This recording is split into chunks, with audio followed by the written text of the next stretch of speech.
अस्सलाम वालेकुम स्टूडेंट्स। आज हम लोग जो टॉपिक पढ़ेंगे वो है जी कि किस तरीके से हम लोग एंजाइम कपल्ड रिसेप्टर्स के थ्रू सिग्नलिंग का प्रोसेस जो है वो परफॉर्म कर सकते हैं। इस लेक्चर में हम लोग पहले सबसे डिस्कस करेंगे जी रिसेप्टर टायरोसिन काइनेज फैमिली है हमारे पास एक, उसकी तमाम की तमाम फैमिलीज जितनी भी प्रोटीन्स ही हैं वो हम लोग डिस्कस करेंगे। ये एक्चुअली एक एंजाइम लिंक्ड रिसेप्टर्स है।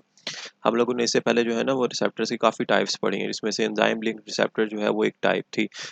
बिल्कुल वैसे ही जैसे हम लोगों ने जी प्रोटीन कपल रिसेप्टर्स के बारे में डिस्कस किया, इसी तरीके से हम लोगों ने आयन एसोसिएटेड रिसेप्टर्स के बारे में डिस्कशन की। ये हमारे पास जो है ना वो एक एंजाइम लिंक्ड रिसेप्टर्स हैं।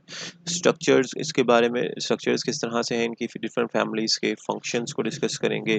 फिर उसके बाद हम लोग जो है ना वो डिस्कस करेंगे कि किस तरीके से एक्चुअली ये टायरोसिन काइनेजेस रिसेप्टर्स जो हैं ये फॉस्फोरिलेट करते हैं अपने आप को भी और दूसरी प्रोटीन्स को भी।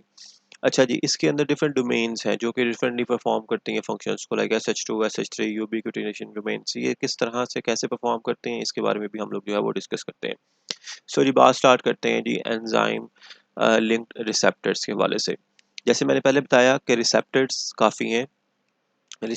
काफ़ी हैं हमारे पास। इसमें से जो एंजाइम लिंक्ड रिसेप्टर्स हैं उनमें मोस्टली ये होता है कि रिसेप्टर के बारे में जब भी हम बात करते हैं तो हमारे जहन में सबसे पहले ये कॉमन सा जो क्वेश्चन जहन में आता है या एक व्यू सा नज़र आता है वो ये है जी कि रिसेप्टर जो है वो सेल की सरफेस के ऊपर अटैच है, जो कि जिसकी एक डोमेन, एटलीस्ट एक डोमेन जो है ना वो सेल के बाहर की तरफ जो है ना वो ओरिएंटेड हो।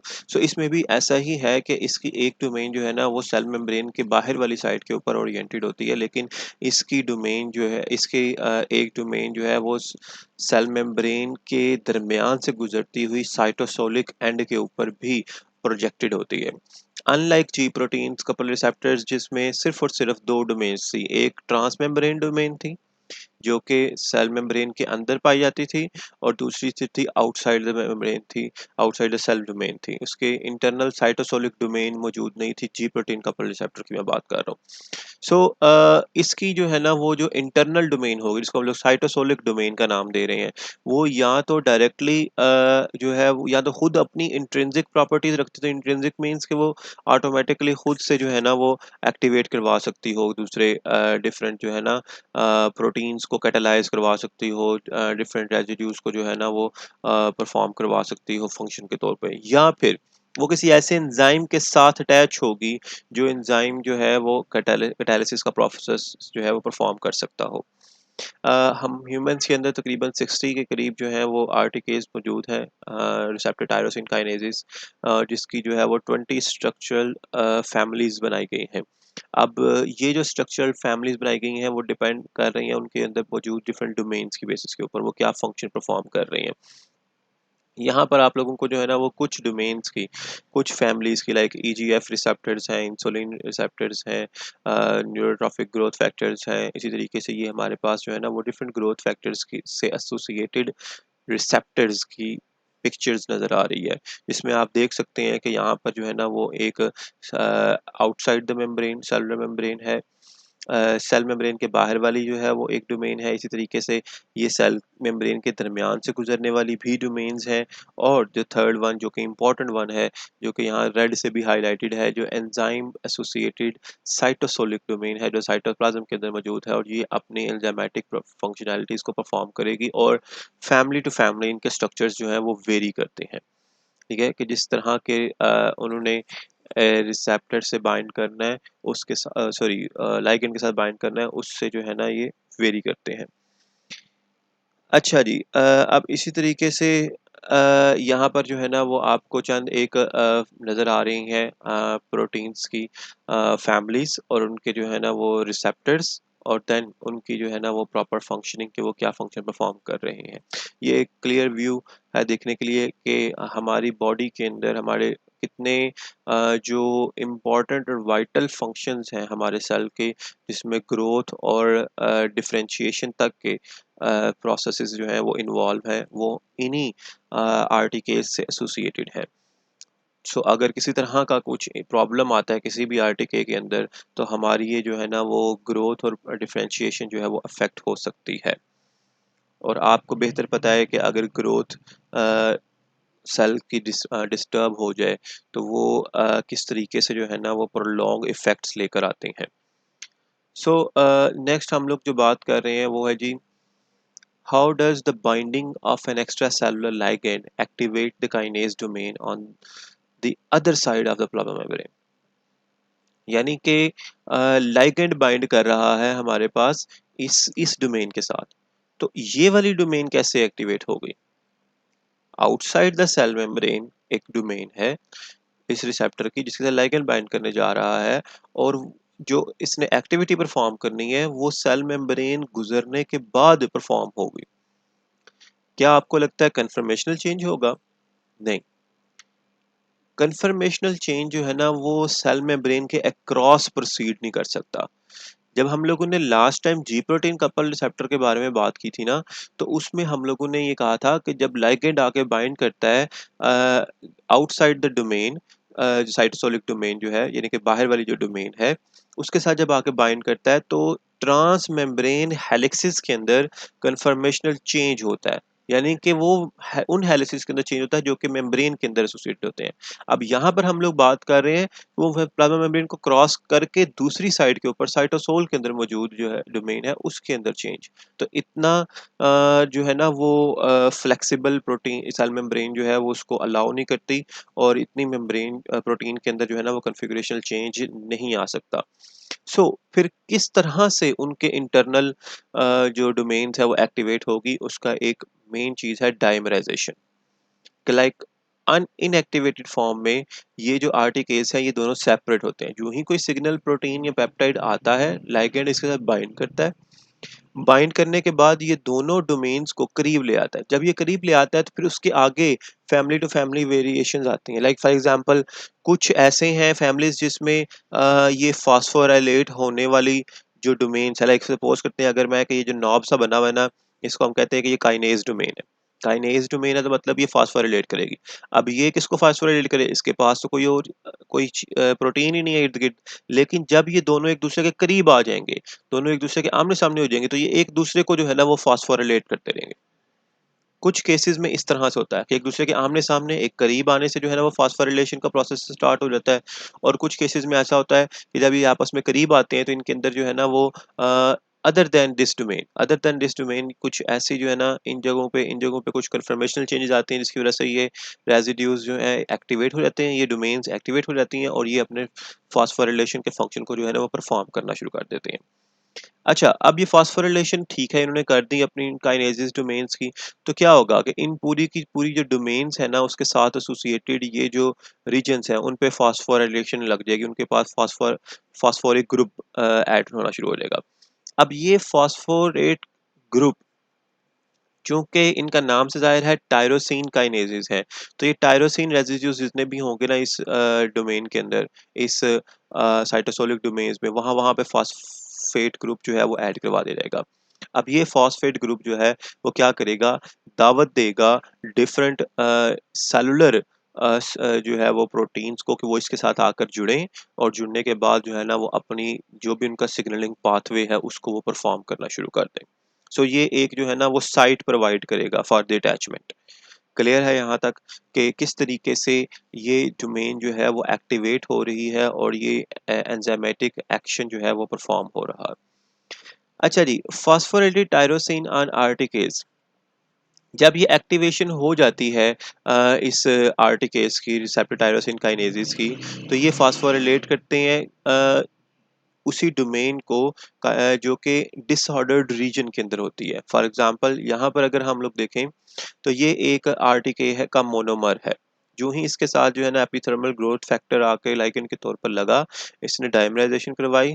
डायमराइजेशन करवाने के बाद जो है ना इसने, अगर आप इसके इंटरनल डोमेन को देखो ना तो ये एक जो नॉब लाइक स्ट्रक्चर नज़र आ रहा है, ये काइनेज डोमेन है, लेकिन इसके साथ एसोसिएटेड जो है ना वो कुछ लूप्स हैं, कुछ कॉइल्स या लूप्स की फॉर्म में जो है ना वो मौजूद है। अब ये क्या करेगा, ये तो एंजाइम है, काइनेज है, ये एंजाइम अपने आप को नहीं फॉस्फोरिलेट करेगा, बल्कि अपने साथ एसोसिएटेड ये जो जितने भी थ्रेड्स हैं, ये जो लूप्स हैं, ये उनको डिसऑर्डर्ड रीजन के अंदर जो है ना वो फॉस्फोरिलेट करेगा।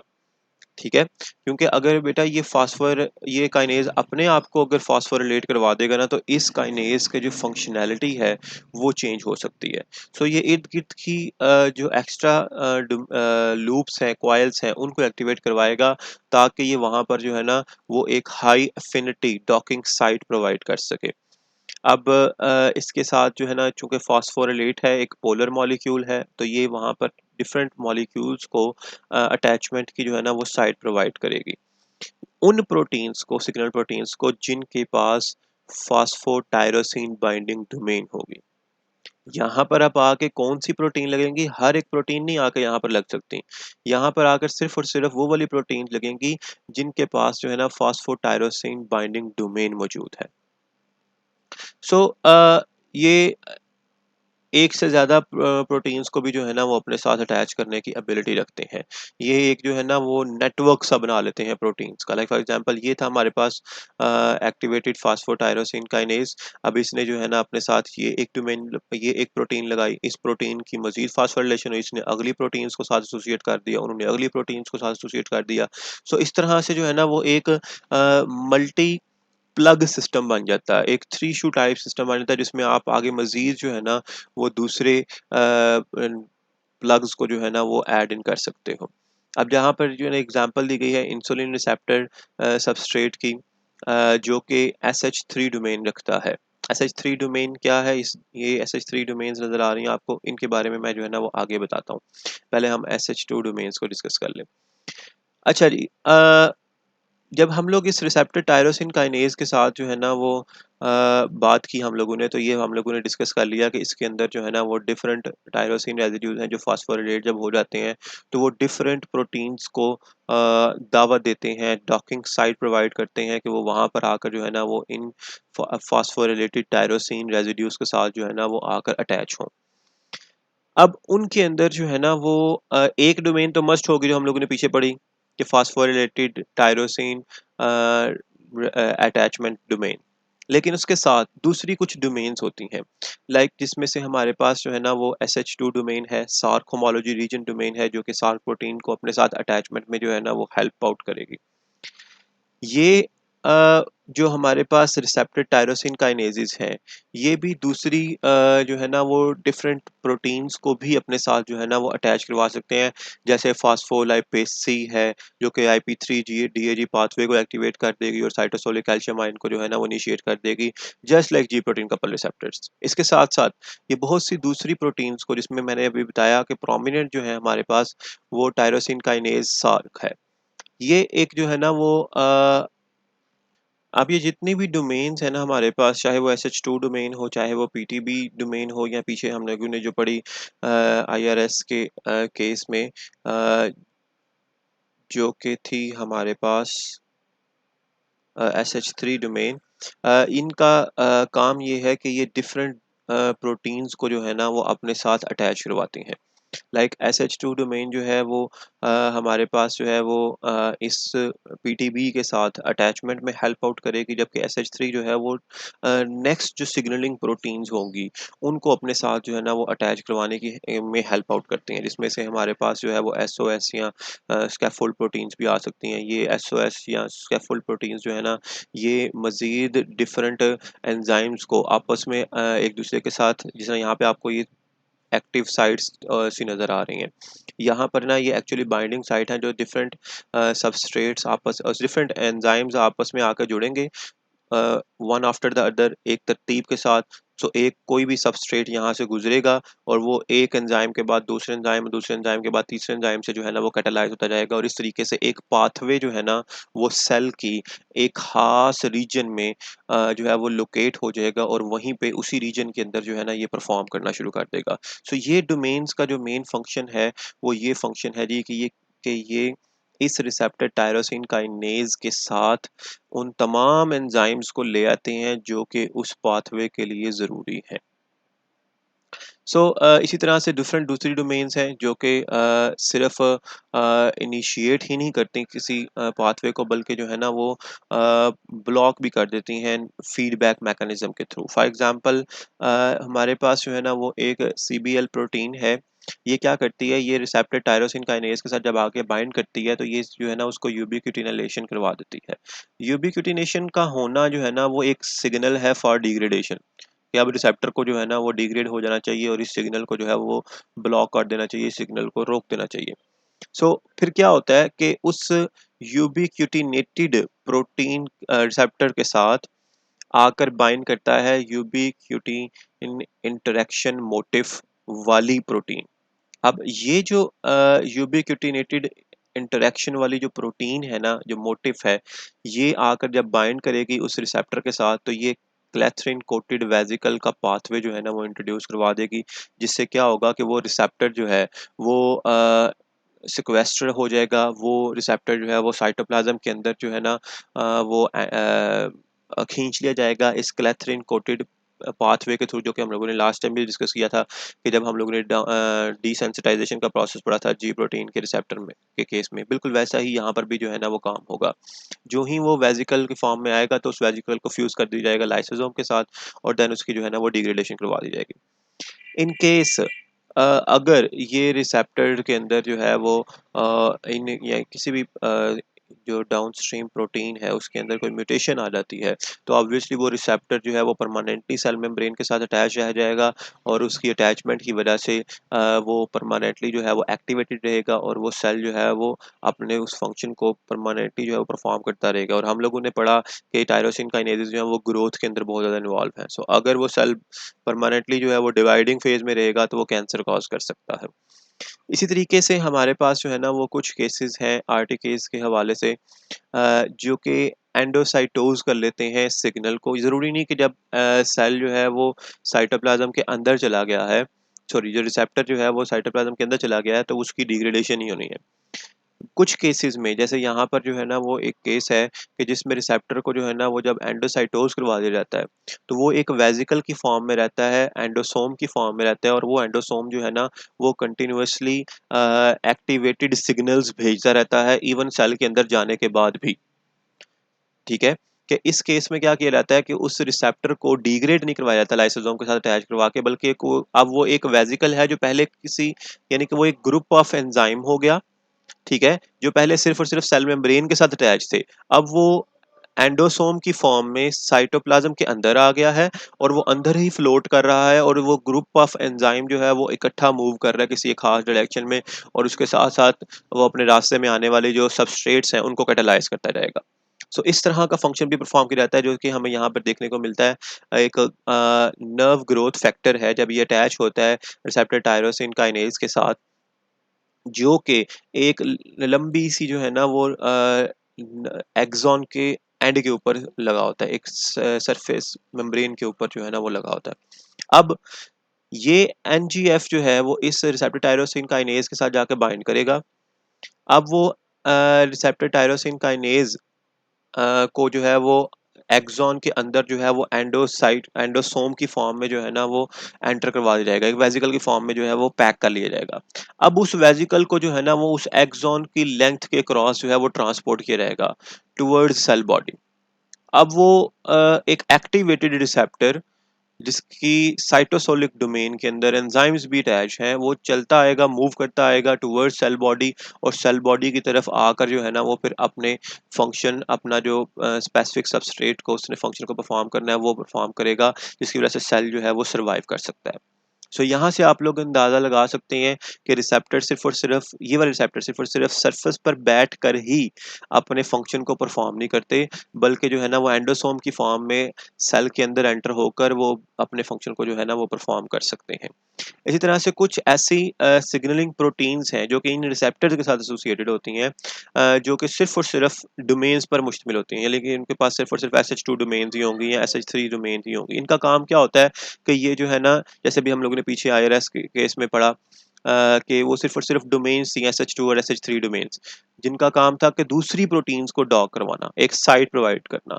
यानी कि जैसा थ्री शू होता है या मल्टीप्लग एक होता है जो कि हम लोग सिंगल सॉकेट के अंदर लगाते हैं और उसके थ्रू जो है हम लोग मल्टीपल दूसरे जो है ना वो एप्लीकेशन अप्लायंसेस जो हैं उसके ऊपर लगा सकते हैं। बिल्कुल वैसे ही यहाँ पर ये SH2 और SH3 डोमेन्स भी जो है ना वो एक थ्री शू का काम करते हैं कि वो साइट ऑफ अटैचमेंट्स बढ़ा देते हैं उस रिसेप्टर के साथ जब लगते हैं। यहाँ तक हम लोगों ने इसको डिस्कस करना था। कोई क्वेश्चन है तो वो प्लीज़ कमेंट कीजिएगा। Thank you so much.